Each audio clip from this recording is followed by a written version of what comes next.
it comes to a point where you blame the coach, but it also comes to a point where you blame the players. Like the players play, and I felt like if you know football, like the dude, I saw people that knew football talking about fire Cliff David. Like if you know football and you watch the film, and you cut the film on, he's not losing us football games. You lose to Michigan at home. Mm-hmm. What was that feeling like in that locker room post game? I feel like that game is such a build-up and such an anticipated matchup. No matter what the records are, where you're ranked, how good your football team is on each side, it's a very anticipated matchup. It's the biggest rivalry in college football and probably in America, to be honest. And losing that game just showed the perseverance of our team. Notre Dame had Christian Gray was solid from Notre Dame. 29, yeah. He was solid. Yeah, I think he was young. Yep. And the freshman that's young, he's literally 15. 15. Yes. Yep. He was good too.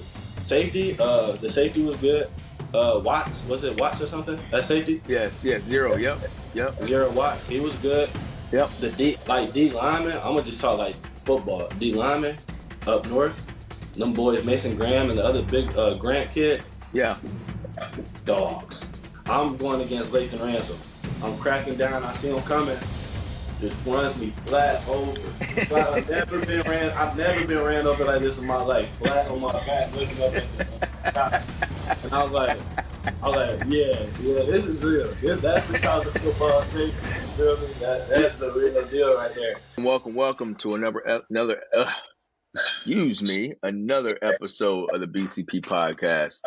Today, we are bringing on former 5-star high school wide receiver, Big Ten academic honor roll, national champion, and the record holder for the highest percentage grade on the Mike Thomas Effect Board in Ohio State history. We're going to welcome Bryson Rodgers, Ohio State wide receiver national champion, to the show. Bryson, talk to us. How we feeling after that championship, baby?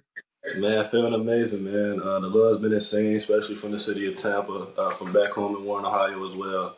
The love's been insane also with Buckeye Nation, so I appreciate everybody. But we still working. We still in the lab every day getting ready to try to do it again next year. My man. So, highest percentage grade on the Mike Thomas Effect Board in Ohio State history. I'm going to need you to break that down for the fans. What does that mean?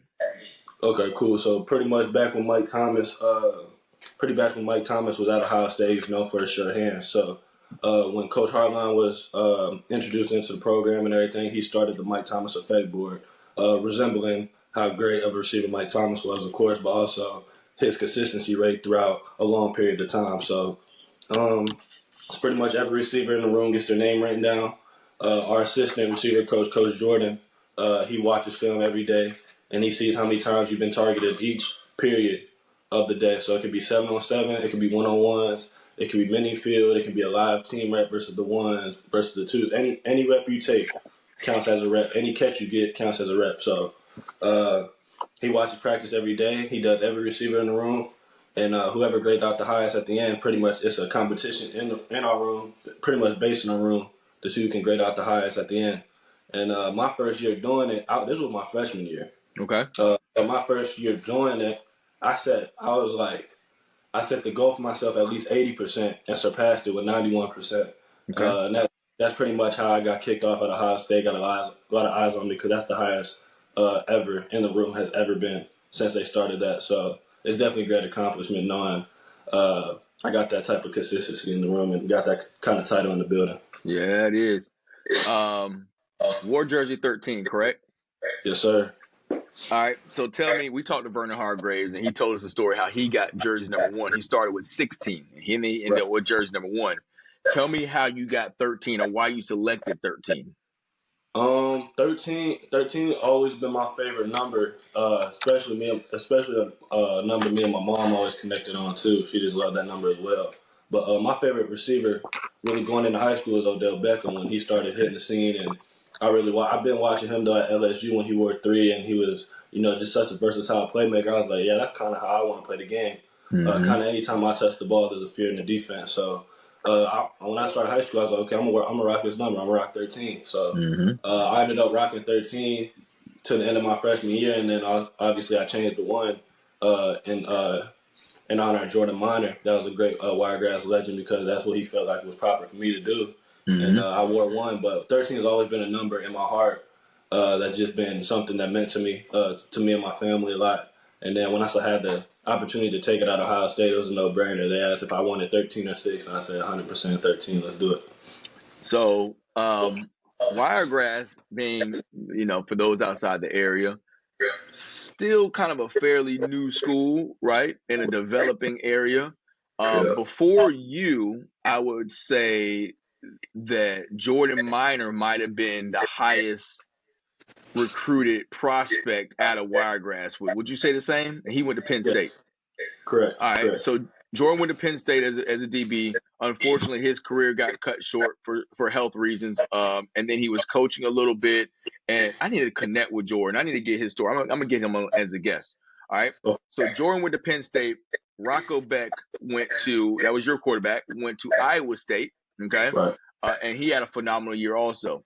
Now, you come out and start getting a little pressure as like sophomore, junior year when you start to get a little buzz. Yeah. You end up signing with Ohio State. But I want to backtrack. When did you start you knew you were kind of rising on these recruiting boards? When did that take off for you? I would say when probably when my recruitment got hot, my sophomore year was my first initial, like, okay, this is real. I got like 6 offers in the span of 24 hours. So once I hit the scene with Penn State, that's my second offer. I jumped to 7 the next day, and that's pretty much when I initially knew it was hot. When I knew I was like a guy, like in the nation, probably when I started taking my visits and like just seeing how enthusiastic the coaches were to have the opportunity to coach me, showing me like the potential I have like coming in, and just seeing everything in the college football world, and it was just in awe to me because this is everything I dreamed of working in high school, working up to the opportunity. So I would say that as well. And then probably just on the back end, also my recruiting my junior year was probably the craziest year when I had Kirby Smart flying in, landing helicopters. I had Nick Saban. I was the only receiver Nick Saban saw in the country that year on the helicopter that wasn't a commit. And I want just seeing moments like that, like moments you literally dream of coming to reality. I knew I was really one of the guys in the nation, and just it kept fueling me to work harder and harder every day.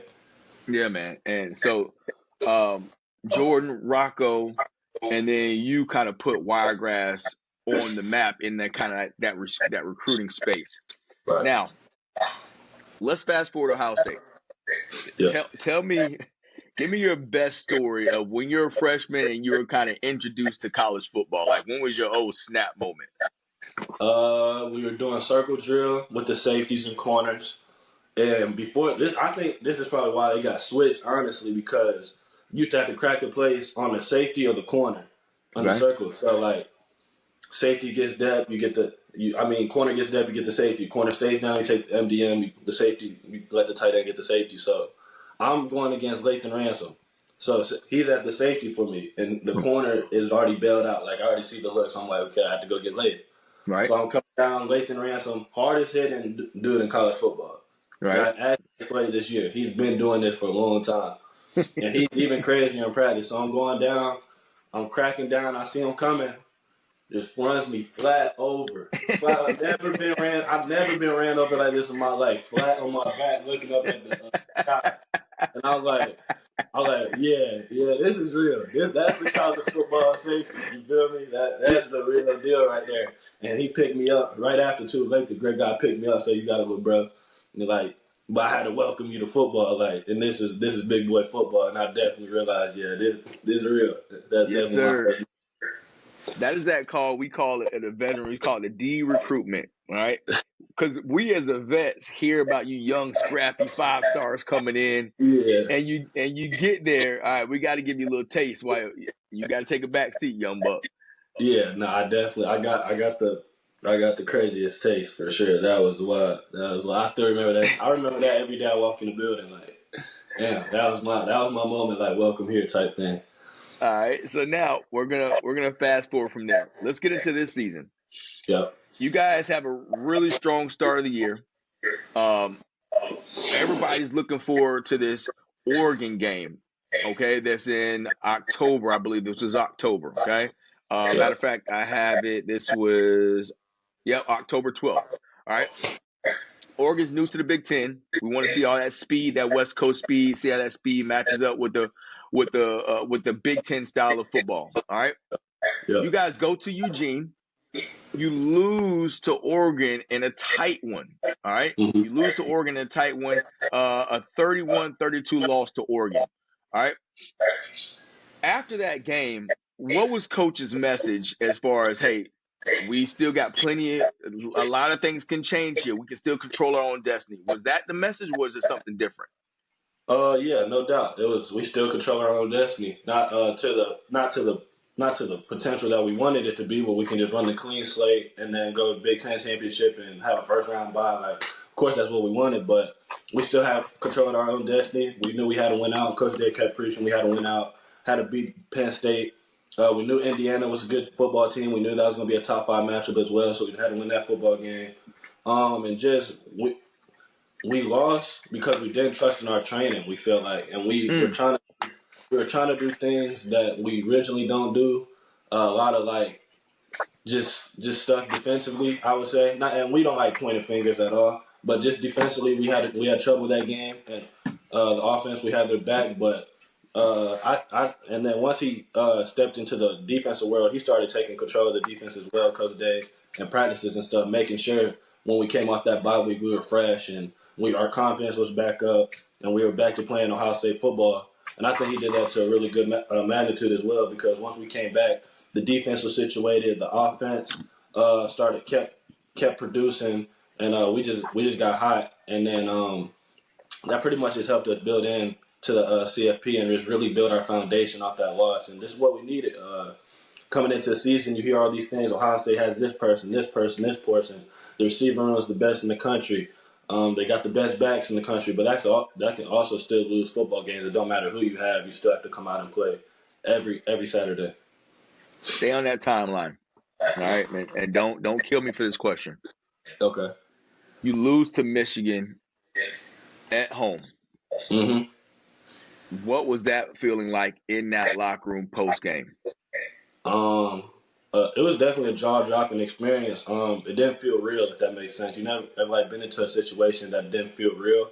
That was one of them ones, and I feel like that game is such a build-up and such an anticipated matchup. No matter what the records are, where you're ranked, how good your football team is on each side, it's a very anticipated matchup. It's the biggest rivalry in college football and probably in America, to be honest. And losing that game just showed the perseverance of our team. We came in, we had a team, only a player-led meeting. No coaches, just straight players. We said whatever we wanted. If it was the harsh truth, it was the harsh truth. But we knew as brothers, like, if we did a team, and shout out to our leadership committee as well, our seniors, that they hosted a team player meeting only.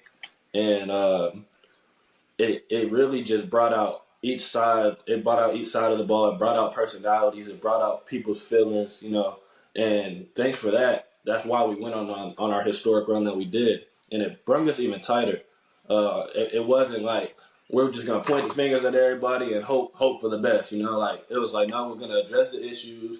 If you have personally something you want to say to the coaches, because Coach Day came in a little later, and people were directly talking to Coach Day as well about the loss, about the season, just in general. Like, anything you had to say was going to be said, because once we left that meeting, we were going to pray.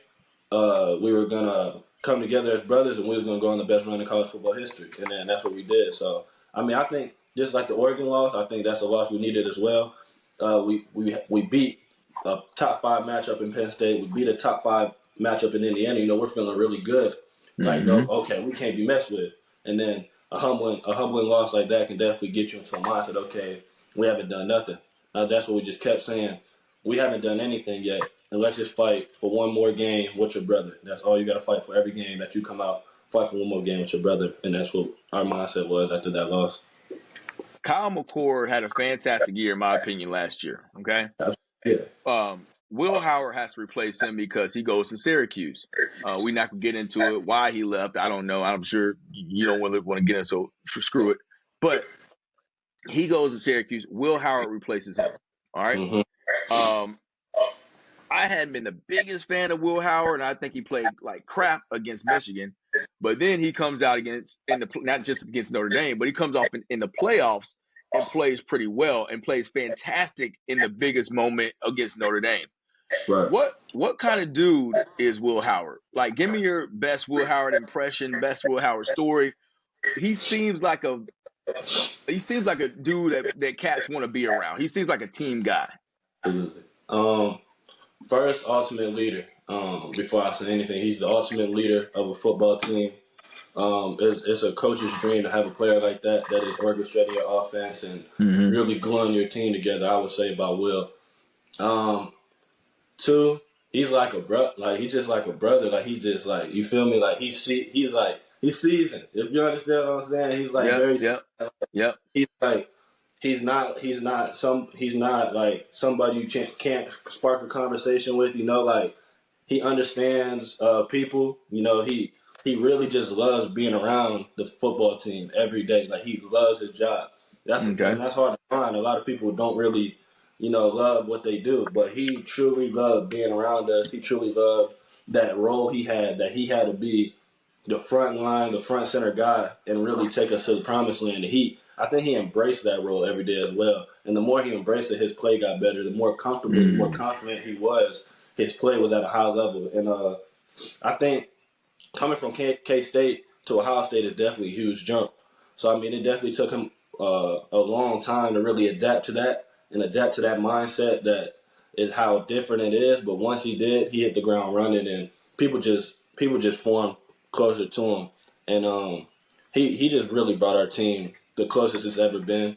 And he was the dude for the job by far. I don't know. Like, it's hard to explain how much we appreciated Will on the team no matter if you were a D lineman, an offensive lineman, a corner, a walk-on, like everybody loved Will and was behind him no matter what he did. And I feel like the more he felt that love from us, he kept playing better and better, and he was more confident every day. Stay on the timeline. Now you go into the second round of the college football playoffs, and you got to play Oregon again. They had the first round bye. They had top seed. They won the Big Ten, top seed. All right. Now you guys will play them in the Rose Bowl. First time you played them was October. You play them in the Rose Bowl in January, and you smack them around 41-21. All right. A 1-point loss in October and almost a 20-point victory in January 2025. What was the preparation like? How'd you smack on them the second time around but lose to them by 1 the first time around? What was the biggest difference in that game plan? Preparation. Our preparation, our plan was elite. And I feel like we came together as one instead of making, like how I said earlier, making it offense defense. I feel like that was more what it was in the season. We came together as one. We're going to do this together. When y'all are down, we're going to help y'all. And when we are down, y'all going to help us. And I feel like we wanted to do that in our preparation and a fast start. I feel like a lot of the things were like when we jump out on teams, instead of trying to trail from behind or wear them down and then beat them, I felt like our game plan there was a little 50-50 with that. We just wanted to jump out. We wanted the ball first, like type aggressive mindset. Like we're gonna go all out on this thing, and we're gonna leave no doubt. That's what we said all year. But I think we really enhanced that to us life or death situations where if you lose, you're done. So we were just leaving no doubt. And that's what we did. We came out hot. We got the touchdown to JJ early. We converted our third down. I want to say on third down we were like 6 for 6 or 7 for 7 that game. Okay. Like third and mediums, and just we converted on third downs. We won the situations. And I think our preparation was by far way better than Oregon's. We came in. We changed our whole schedule around. We came in for walkthroughs. We'll do a special teams meeting, then a special team walkthrough, an OD meeting, OD walkthrough. You know what I'm saying? And then that's before practice. You haven't even practiced yet. Take a mental break for 45 minutes, suit up, and then we go out to practice. And I think that schedule is just so much better than our in-season schedule that we adapted to that, and it worked our mental game so much better. And we really understood what we were doing as players more than just going out there and playing. Like, we really understood the concepts. We really understood the mindset. We understood the game plan. And then once we jumped out early on them, they kind of quit, and we ran with that game. And then that gave us even more confidence going into the next one. And we're going to get into preparation a little bit because you're you're not too removed from your high school days, and your name still buzzes around town. I want these young athletes who want to be in your position to understand that jump from being a high school prospect to a college football player. So we're going to get into that. Cool. I don't believe that you were on the 2022 team that lost to Georgia in the college football playoffs, correct? You weren't there yet, right? Okay. So that was the year before. Yeah, all right. So that was the year before you. All right. So answer this question the best that you can. Yep. And let me prompt you first. I was not a big fan of the 12-team playoff format. Me being a former college athlete and wanting to be an NFL player, thought that the wear and tear on an amateur athlete back in my day would be a lot. You're going from an 11, 12 game season, and now you're asking college players to basically play an NFL season because they're going to end up playing dang near 16 games. So Correct. I didn't do that. I didn't play 16 games like you did. I want you to tell me the difference of playing a 12, 13 game season last year, right? Because you did play then. You played a 12, 13 game season last year to 16 games this past season. What was the difference in that? Did you feel a difference? Extreme difference. Extreme difference, especially with the back end of that 16 games being the best teams in college sports. We played Tennessee. We played Oregon again. That was number one in the country. We played Tennessee. That was probably the hottest team in the SEC. Most productive on offense. And then we played. In the national championship versus Notre Dame. That's a very tough team, very physical and prides themselves on toughness. So I mean, definitely a huge difference. And people that have the same opinion as you, I could definitely see that. It's definitely more wear and tear on the body, but you have to, with that type of NFL season, you got to keep taking care of your body day in and day out. Be with the staff, be in the building. Do whatever it takes to give yourself the best odds of success when you step on the field. And I feel like we did a great job of that as well as players, like knowing, okay, it's going to be a run now. So whatever you got, and the Coach Dave preaches it all the time, whatever you have going on now does not matter. All of that matters is you taking care of your body and giving everything you got for your brother and leaving no doubt. And we just kept preaching that message, and then that just pretty much got everybody on the same page that, like, you got to to another extreme, take care of your body, practice hard, take your lift seriously, take your in-season lift seriously, keep building that muscle that's going to keep getting you to the promised land. Because when we got there and we wanted to look back on this, wherever we stopped at, wherever our destination was, could I have done more? Could I have done this extra to take care of my body? Maybe that Tuesday practice, I didn't really stick true to my routine because I just thought it was another day. Like, just keeping everything so routine and keeping everything so core and true to the value of the core that you left no doubt. And then knowing that we had this 16-game season and we had a crazy end at the stretch, we just came together, man. Like I keep saying that we just came together, and anything your brother needed or anything he needed from you, you were willing to do. And if that was, giving him an idea on how he should eat for the day, giving him an idea on life, just anything you needed, we were there for each other. I think that's really kept us strong through that long season. Definitely, but it's definitely a true difference by far. I've had people ask me that too. The last year, how I felt coming out of last year, and how I felt coming out of this year is completely different. Like my training, like I probably didn't start training probably till 5 to 6 days after last year, maybe 2 days, and I'm ready to go. You feel me? Like my whole body has definitely felt the experience of the 16 games.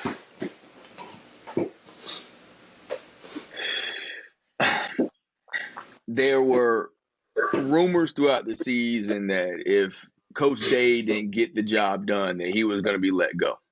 All right, which is bananas. Just so folks know, Ryan Day is 70-10 as a head coach at Ohio State. 70-10. He's got 3 college football playoff appearances. He's 44-4 in the Big Ten, and now he's a national champion.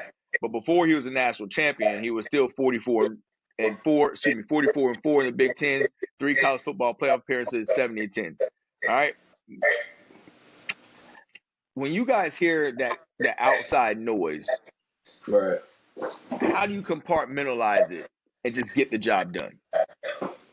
staying close to your brother, staying close to what you know, the true value of a person, other than what's displayed on the media.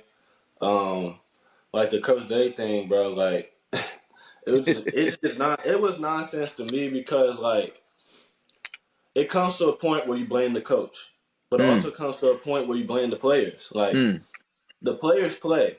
And I felt like if you know football, like the dude, I saw people that knew football talking about fire Coach Day. Like, if you know football and you watch the film and you cut the film on, he's not losing us football games. Right.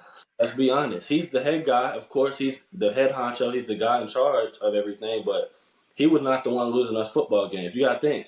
He should have 2 or 3 national championships right now. He missed a kick against Georgia. Should never have been in that position, honestly.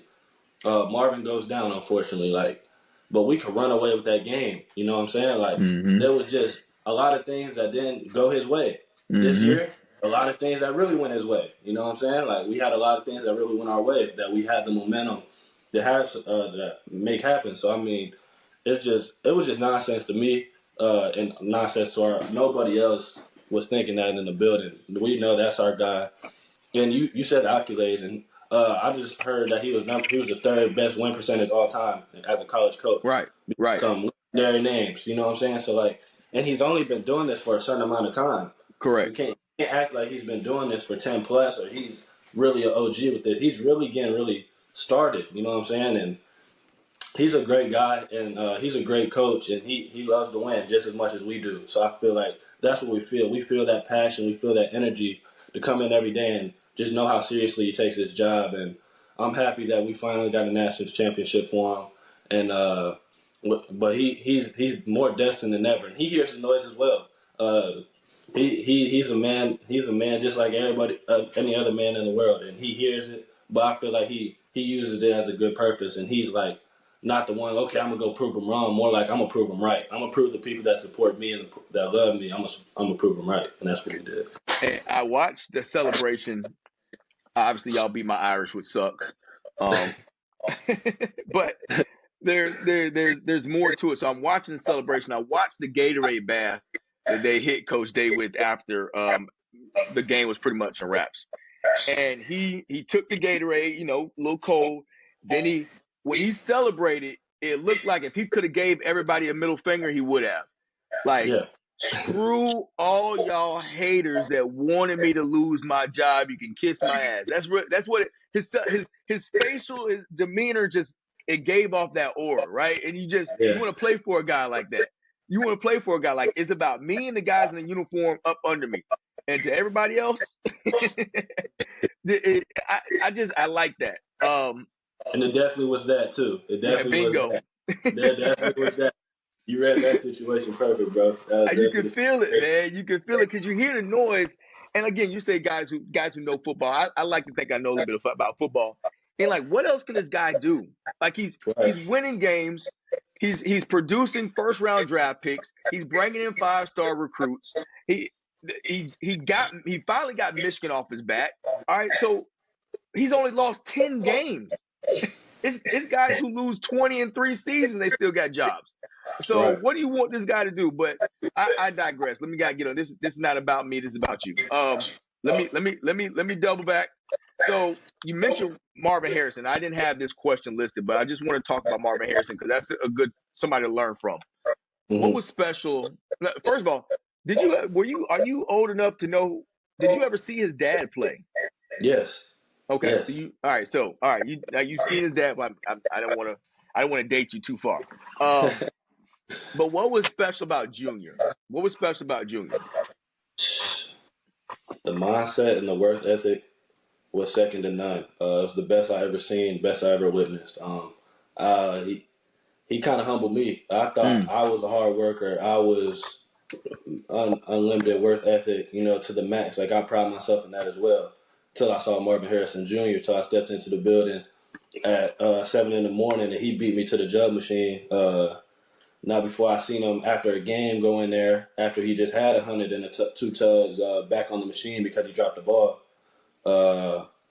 There's a limited stories I got of Marv. Not like I'm walking in the building after a practice on a spring practice, and I'm trying to get 100 in before Marv, and he beats me to it every time. Like I'm walking in with my slides on. He's already running deep balls under the Monarch, 50-yard balls down the field, working on his game. Like just true competitor. Uh, to the highest degree of work ethic and dedication you can ever find. And I feel like that motivated me even more, and that kind of mentored me, and I became close with him just because I think he saw that a resemblance of that in me as well. Like I was always willing to work. I was always willing to pick his brain about the game because he knows so much. He has somebody like his father to be a mentor to him, so I'm also asking things about that. Like I feel like that's me and Mark's connection really started just with the football things. Just the game, like the game really brought us together. And then also off the field, he's a great guy. He's ultimately just a really good dude. He was the glue of our receiver room. He showed us what a professional looked like every day. You got a true example of professional every day. And I was like, okay, that's who I'm chasing. I'm chasing to be like Marv. Like I'm chasing somebody of that gratitude every day, and he's right in front of me. There's people across the country that are chasing somebody like him, and they gotta watch him.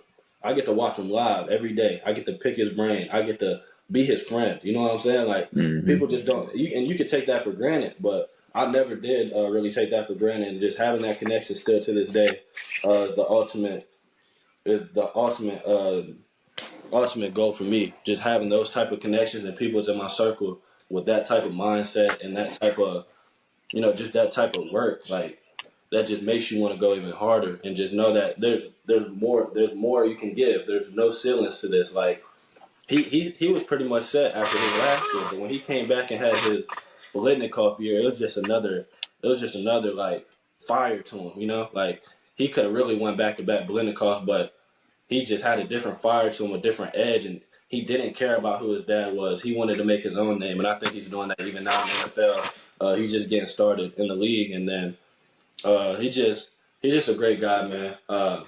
Definitely somebody I looked up to, and that was my mentor my freshman year. Now he's gonna have a long way to travel to catch Pops, right? But now just to start though, if we think about father-son professionals, if he stays on a trajectory, he could be there because just off the top of my head, you got the Griffeys who probably have done it the best, right? Or Barry or the Bonds, but the Griffeys kind of stand out with Griffey Sr. and then Jr. But Marvin Harrison is a dude. Obviously, he's a Hall of Famer, and his son is probably more talented than he is. And we'll see the trajectory that he goes on, that professional father-son duo. Tell us about the black stripe helmet tradition. What is that?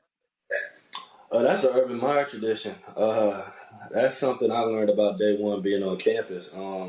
Very serious thing in the Woody Hayes. Urban pretty much earning your stripe type thing. Urban started the tradition. Like if you're gonna wear this scarlet stripe for the Buckeyes, you're gonna have to earn it. So we're gonna give you a black stripe, and pretty much the way you get your black stripe off is performance on and off the field, in the classroom, off the field as a player, off the field as a person as well. Respecting your peers, being respectful, and just on the field also with your performance and practice. And it's a coach's pretty much thing that decide if you get it off or not. So they're always watching.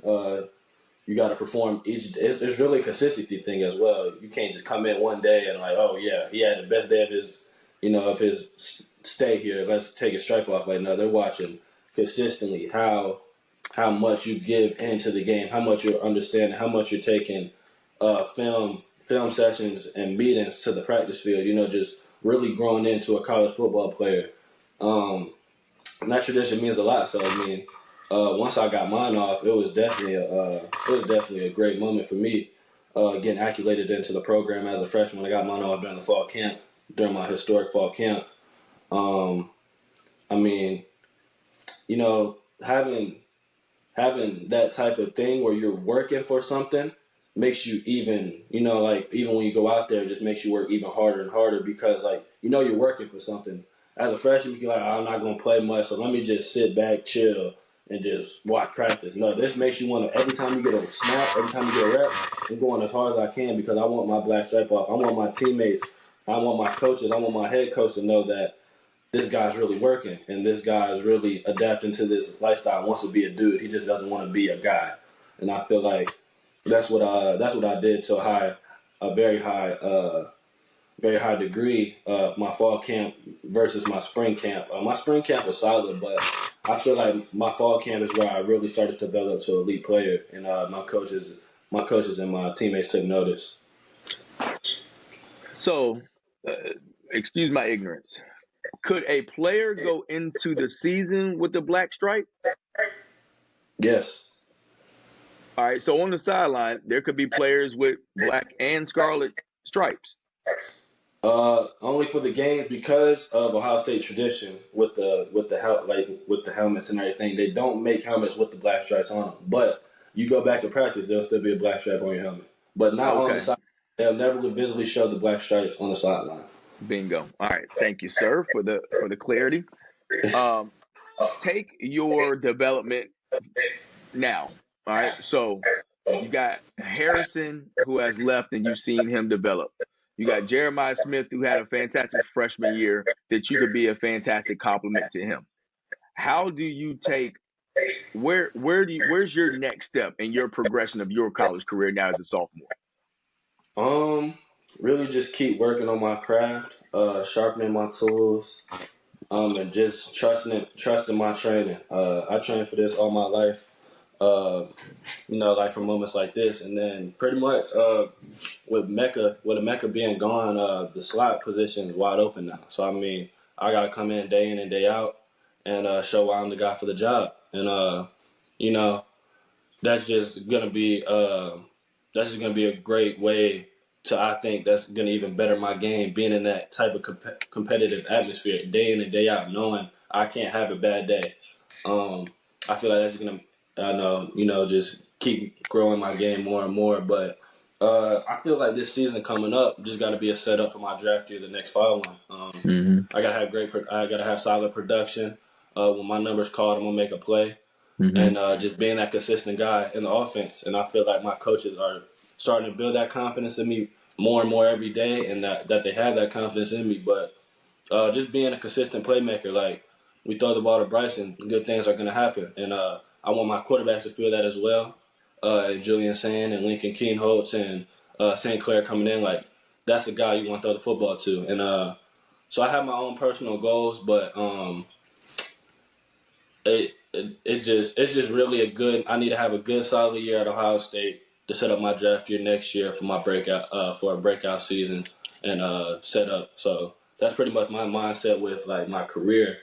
But I really don't set ceilings on stats. Like I need 700 yards, I need 800 yards. I feel like that's sealing you off. Like, because you can say you have 700 and then go for 1,000, but you might not work as hard as you feel because you cap yourself off at 700. I know you got to make realistic goals and everything, but I really don't put no cap to statistics. Like, just go get the numbers and let them happen. The numbers are going to come on the sheet after you play the season, But yeah, just have a really good year. Be a factor. Let people know all across America that Bryson Rodgers is a receiver with great route running.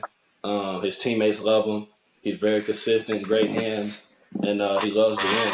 And he's doing whatever he can, and he's doing whatever and willing to win. And he's definitely a top receiver for the NFL, and he can play at the professional level. Yes, sir. Coach Cantor at Wiregrass. Hey, shout out to Coach Cantor. I'm a big Coach Cantor fan. Runs a really good practice.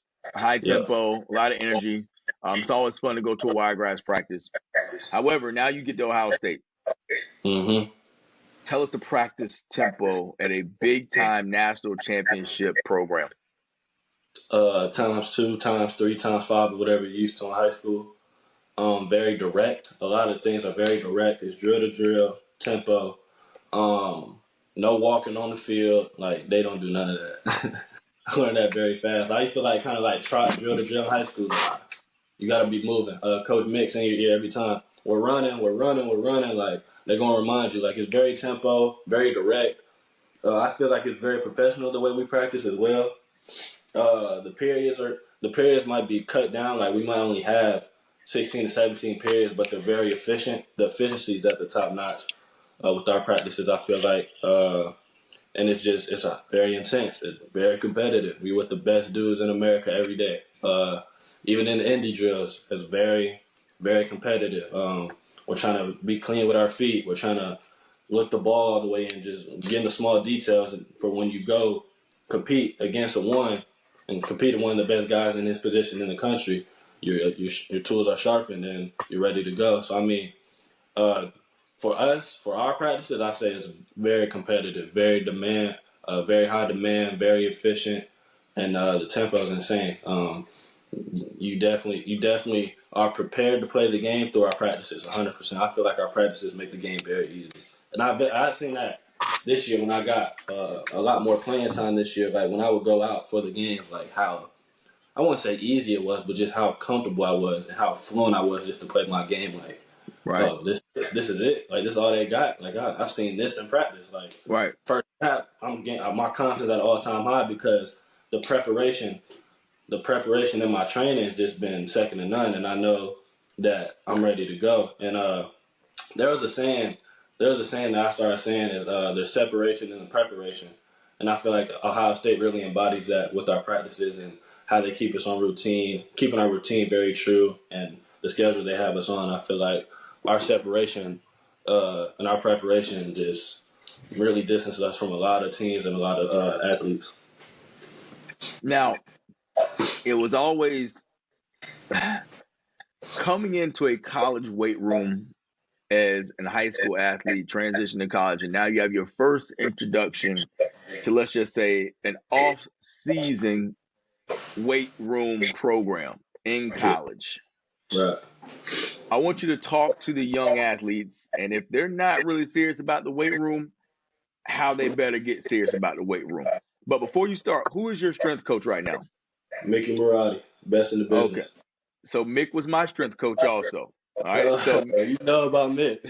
So hey, I want your name drop. Okay. Next time you see Mick, name drop. All right. So Mick will earn. You have to earn your respect with Mick. All right? He's gonna try to kill you, almost try to pull your heart out of you, just throw it back at you. That's kind of how his style was when we played. But talk to the athletes, and if they don't like the weight room right now, if they think they're working hard, what should they do to actually be working hard to prep themselves for a college weight room? I think the number one thing you got to do is be able to be coachable. If not, you ain't gonna survive. You got to be coachable, especially if you're going into a weight room like Ohio State, like with Coach Mickey Marotti. He is a legend with what he does. A lot of people respect him, and he's not gonna change what he does for you. That's never gonna change. The program and the value of the program and the core is gonna stay the same. That's never gonna change. So one, you got to be coachable, very coachable. You got to be able to take criticism and change, and whatever criticism you're doing, change what you were doing wrong, make it right. That's how you earn your respect. Definitely. Two, no attitudes, no slobbing around. Your body language is everything. That's what a coach is reading at all times, especially a veteran like Mick. He's always reading your body language. He can tell when you're tired. He can tell when you've been out the night before. He can tell when you didn't get your sleep. So he's watching everything. So always put yourself in the best odds of success when stepping into the weight room. Because and three, I would just say put your best foot forward every day, because the weight room is how you get on the field. If you're not producing with the weights, you're not producing with the speed workouts he has you doing, they're not going to have the confidence to put you on the field at the best of your abilities or to compete at the highest level against people that want your spot every day. So you got to put your best foot forward every day, day in and day out. Your consistency has to be at an all-time high. And I think them three are pretty good. Like the weights, like too, like smaller athletes, skinnier athletes like myself, like the weights, they're gonna work with you. They're gonna get you stronger. I would say four, don't let your pride get in the way of like anything, because like they're gonna work with you with the weights. They're gonna get you stronger. They're acquitted to your body. They're not trying to make you the strongest person in the world. They're really trying to get you faster. They're trying to get you stronger to play at the level you need to play at every time you step on the field on Saturdays and Sundays in the future. So they're trying to max out your potential, So I say don't get discouraged with the weights. Like if that's what you lift, that's what you lift. But they're gonna get you stronger and make you lift more. So you have to really trust in the process of what they're saying and what they're trying to tell you to do. Because it can be discouraging. Like you see guys repping, something that you can't rep. Like, but don't let that be a discouragement. Just let it be, motivation. Like, okay, I'm gonna get there, but I'm on my time, and they're acquitted to my body. His body's different than mine. So just knowing who you are as a person, I would say, is also a big thing as well. Like you step into a weight room full of guys that might be stronger, they could be faster, but it's all about you. It's all about your development. And I think that's what they say all the time. Like it's your development. It's your development versus somebody else, and not your development versus somebody else in the program. Mm-hmm. We're all a team. We're all trying to help each other. So whatever coaching you get or development you come across is only to get you better. And I feel like those are like the main points you got to learn. And you definitely got to take it serious. Though, especially to do like Nick, he don't play none of that. Like for real, he'll make you want to leave. Like for real, does he he'll still make you want to leave. does he still play Drowning Pool? I think the name is Johnny Pool. Let the Bodies Hit the Floor. Yes, every day. Okay. It's the same music every day. Dude. And that's one thing too. He might throw some like one of our like some new songs like some Boss Man D-Lo on the ice. Right. Like, he rock out with some of that, but them rock songs, Let the Bodies Hit the Floor. Yep. There's like a couple of them. They play every day, every workout, no matter what. He is playing that song every day. So he's evolved a little bit, and I'm gonna tell you why. Because when we had our major leg workouts, he would have the Drowning Pools, Let the Body Hit the Floor blasting. All right, and our indoor our indoor facility was called Loftus at the time. And when you got close to Loftus, you could hear that freaking song, and it made you stop and get your mind right. You're like, oh God, because you don't know the workout until you get in there. But if you heard that song outside the building, it's about to be a slaughterhouse. Oh, and you see a trail of throw up in the grass from where linemen threw up in the grass, or somebody be laid out in the hallway. Mick's a legend. Absolutely. All right, and I got one last question. I always like to ask this question. I love guest opinion, especially with athletes. Who's the best player that you prepared for? An opponent, the best opponent that you prepared for, that you saw on film, you actually played against. Who was that guy? Best guy I've seen on film and prepared for and played against. And you were watching on film. Level. It could be any level. Sure. Let's do that. Okay. I want to do both levels. Okay. High school, there was a kid named Dante Joyner.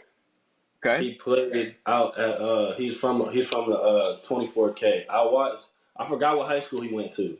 Okay. But I watched his film because they said he was a guy. Like I saw him playing one time, like for 24K, and he was like, I was like, he's actually kind of elite. Like let me watch him. Then I watched him. I'm like, he got something to him. So then we played him.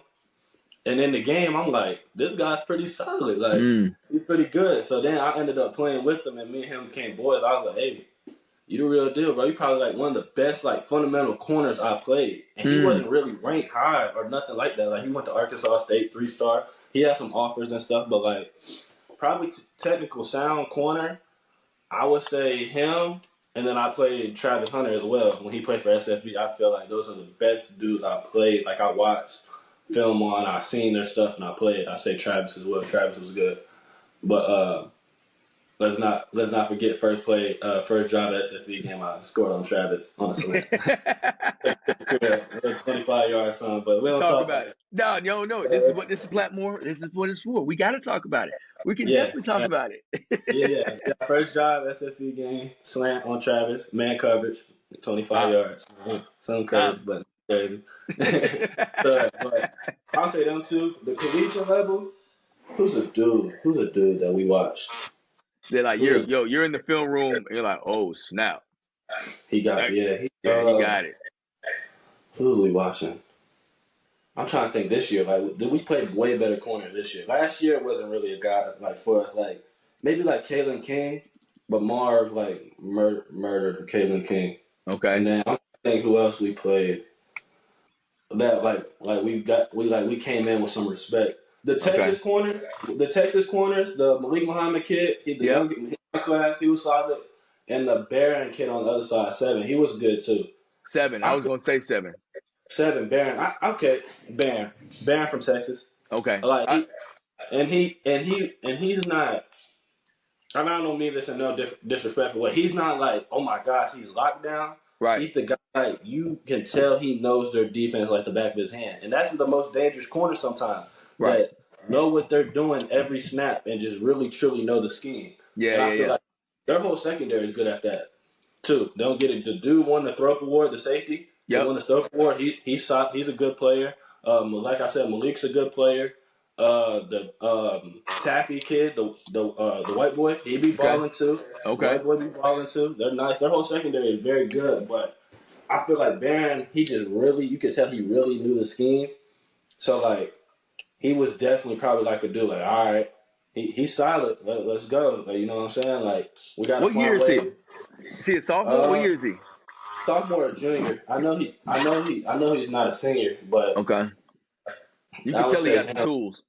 Yeah, he definitely has tools, and he understood the scheme so well. That Yeah. whole secondary did, but you could tell he jumped off the screen how good he knew the scheme. I'm trying to think of another corner.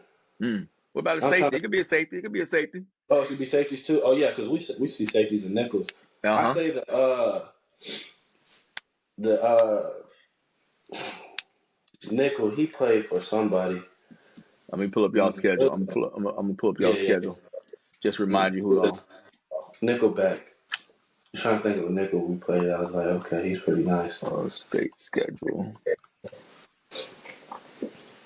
All right, let me just run it down. So I'm looking at Tennessee, Michigan, Indiana, Northwestern, Purdue, Penn State. Who else? Michigan State, Marshall, Western Michigan, Akron. Tennessee had Boo Carter. I feel like he did a solid job because he was a young guy. He was solid. Boo Carter was solid. He was an athlete for sure. Notre Dame had Christian Gray was solid from Notre Dame. 29. Yeah. He was solid. Yeah, he was young. Yep. And the freshman that's young. He's literally true 15. freshman. 15. Yes. Yep. He was good too. Safety. The safety was good. Watts, was it Watts or something? That safety? Yes, 0. Yep. 0 Watts. He was good. Yep. The D lineman, I'm gonna just talk like football. D lineman up north. Them boys, Mason Graham and the other big Grant kid. Yeah. Dogs. They can go. Mason Graham's a dog, bro. They can go. He could go. Mason Graham could go. But yeah, that's like when I watch dudes on film and just like jump off the screen, them probably dudes that jumped off the screen to me this year for sure, like all the time, because this is probably the most competition like I've seen back to back. Right. Career. But like high school, Dante Joyner was like that, bro, and Travis Hunter. And then for this, probably the corner from Notre Dame, Christian Gray, corner from Texas, Barron, and then them interior from up north. Mm-hmm. That was the real deal, bro. Especially Mason Graham. That boy's a dog. Before we go, talk about some of the things you have going on. Maybe some partnerships that you're working on with any NIL deals. Go ahead and promote what you got going on, bro. Oh yeah, probably the biggest one. I've been talking to Chris Kirko, CEO and founder of Battle. We're trying to work a deal right now. We're trying to get that squared away and finalized. Trying to meet him in person for the tournament in Vegas. About to run 7-on-7. He's going to be out there, so hopefully I can meet him. We can get that signed, sealed, and delivered. I feel like that's a big one because growing up, Battle was such a Battle sponsored tournament, wore their gear, so like that's a really big one for me. Trying to work with Chris. Chris, my guy, appreciate him even giving me the opportunity for that. I've been working some other deals and stuff. With, trying to do a deal with Core Water, like the Core Water as well. Just like some for the football side as well. And then I'm working on a mini documentary as well that I think is going to be very, very good, very interesting. I started recording last year. Okay. So it's gonna really be like a build up from the point of the summer of my sophomore, so my second year, the summer of that, like when I'm coming out to the stable and I'm coming out to work Yeah. out, Yeah. all that. Like anytime you saw the camera out there, that's gonna be in the documentary. So it's gonna be the work side of it, but also we got like interviews with my family. We got like what I do on a day-to-day basis with my boys. Like everything is gonna be in there. From that whole experience from when I'm home. And then when I was back in Columbus, I had another cameraman working on vlogs and stuff, but we actually recorded away from the vlogs and started recording the clips for the documentary to help put the documentary together. So you're gonna see like behind the scenes phone calls, like conversations that the fans you probably never hear from like me and my boys, like gatherings at my crib, with my boys, us going out and doing stuff. Like they're gonna get everything. Like it's gonna be like a true mini documentary from the summer of the season to the end, winning the Natty. Everything is gonna be in there. And then I'm just trying to figure out if I want to drop like two parts. Like if I want to do season 1 of the documentary being this season right here, and then doing season 2 next year. You know what I'm saying? Like Right. coming back, probably like starting something in spring where like I get my cameraman to come out with me for spring break, do the summer, do the season, have to drop a part 2 of the documentary, and then my third season, and then that third season, like just like kind of like that is what my vision for it, like dropping season by season, Right. and just chopping it up and putting it on YouTube, like the national championship run documentary of Bryson Rodgers, something like that, just something creative like that, and then the second season, just pretty much trying to label a title off of the first season, and then just see how much I want to really see how much the fans love it and how much the people love it and the supporters love it, and then off of that, that's probably going to give me more fuel to do the second part. But I didn't realize really how tough and how like kind of draining like content was. Time consuming, man. Oh yeah. Yeah, like it's not easy at all. Like you watch these YouTubers and stuff make content, like bro, it gotta be so easy to make videos, be yourself, and get paid. Like it's really not, because some days you're like, oh, bro, we gotta record, bro. You serious? Like, bro, I just came out of practice and you trying to record, like got the camera in my face and stuff. Like Yep. I'm more on the quiet side anyway. So like me talking to a camera every day, I feel like it definitely helped me though, because like now I can do like I used to like.